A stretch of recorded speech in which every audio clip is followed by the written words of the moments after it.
Coming up tonight, Gamecock women's basketball has a new home opener. Later, 2 football teams in the Palmetto State remain undefeated. And finally, the Panthers' sorrows continued over the weekend. What's next for Carolina tonight? These stories and more on Palmetto State Sports.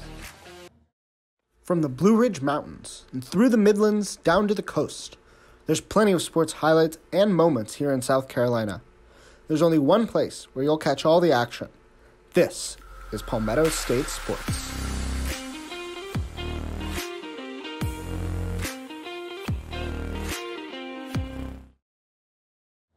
Welcome into Palmetto State Sports. I'm Spencer Ball. And I'm Courtney Hollomon. Thank you for joining us tonight. If you recall, a few weeks ago, we talked about the women's basketball team not having a home opener. The reason for them not having an opener was due to Don Staley canceling the game against BYU due to a racial incident that occurred during a volleyball game at BYU. With that being said, on Wednesday, the Gamecocks announced that they will begin their season on November 7th as previously scheduled. They will take on East Tennessee State at Colonial Life Arena. Tip-off will begin at 8:30 p.m. on SEC Network. Last week was an interesting week for Gamecock football fans as Saturday in South Carolina was turned into a Thursday in South Carolina as South Carolina took on South Carolina State. Just because it was a Thursday, that did not stop fans from partaking in normal game day activities, and it certainly did not stop the team from performing at their best. The Gamecocks beat the Bulldogs with a final score of 50-10. This is the third time that these two teams have met, and this game also marked the end of the 3-game non-conference schedule for the Gamecocks. Each of the 3 teams they played, Charlotte, SC State, and Georgia State, will receive a standard check ranging from $5,000 to $1.4 million for their participation. The standouts for the game included quarterback Spencer Rattler, who showed why he was such a sought-after QB to begin with, finishing the game with a completion percentage of 73. The other standout for the game was Christian Beal-Smith, who had 1 touchdown. The Gamecocks are back in action on the road this week as they take on the Kentucky Wildcats at 7:30 p.m.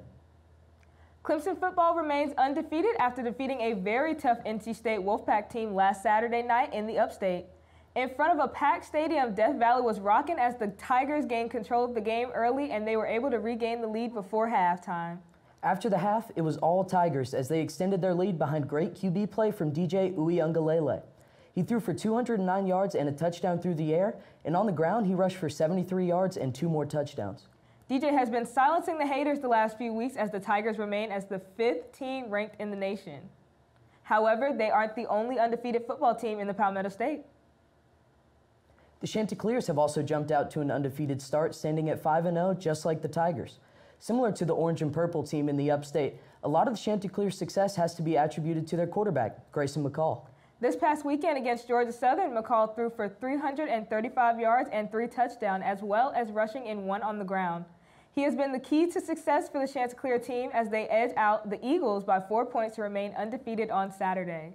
Both teams are back in action this Saturday, and only time will tell just how long we'll have 2 undefeated teams in the Palmetto State. It's definitely something great to see, seeing both these teams undefeated. It's just a great look for Palmetto State. I think it's amazing that the Palmetto State has 2 undefeated teams right now. I just think that's amazing. Shows how powerful we really are. Coming up, SGTV News 4 sports reporter Connor Fisher will give us a glimpse at the sports world outside the Palmetto State. Stay tuned.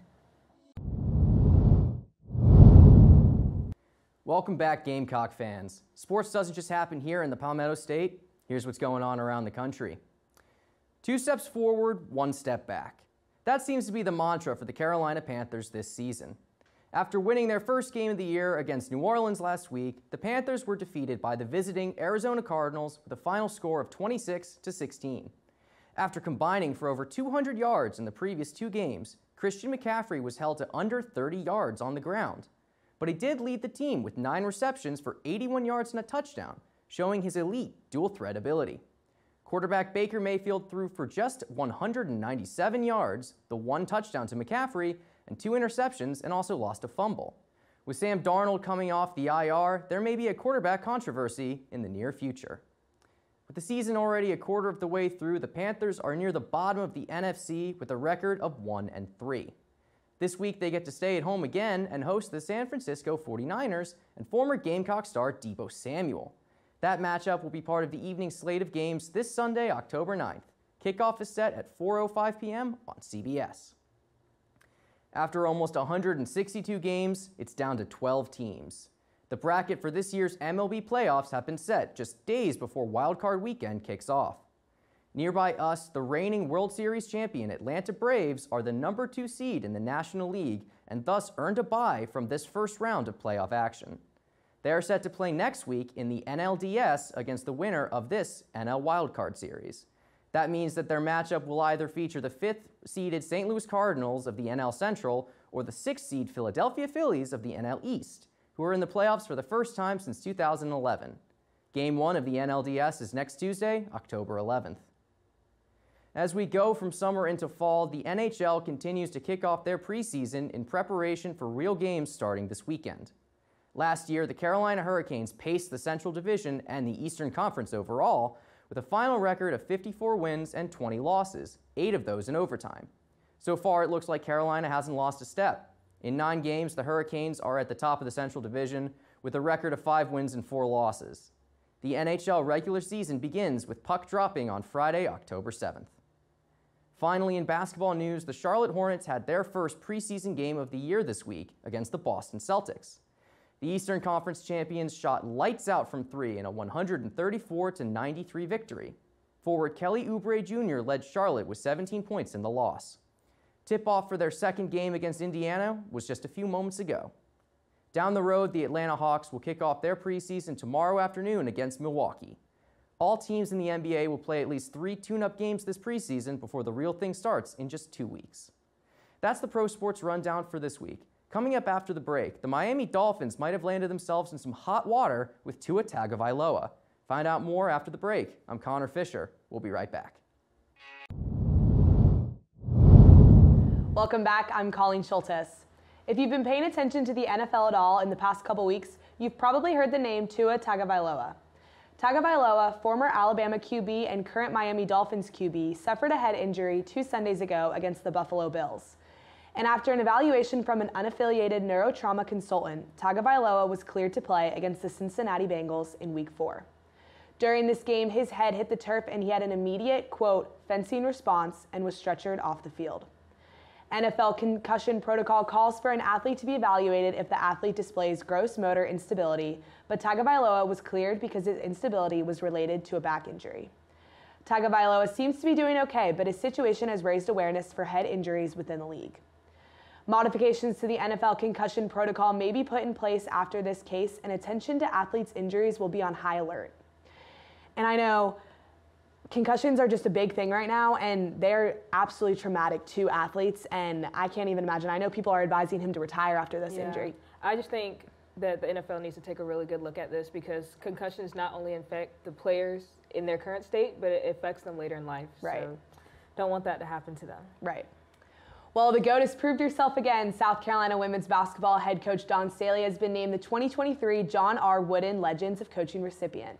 Just to add to her credibility as a coach and a player, a few accomplishments and honors Staley has been awarded include 2-time national champion with the Gamecocks, 6-time SEC regular season champion, 6 SEC tournament titles, 5-time SEC Coach of the Year, 2-time Naismith College Coach of the Year, and 2-time WCA National Coach of the Year.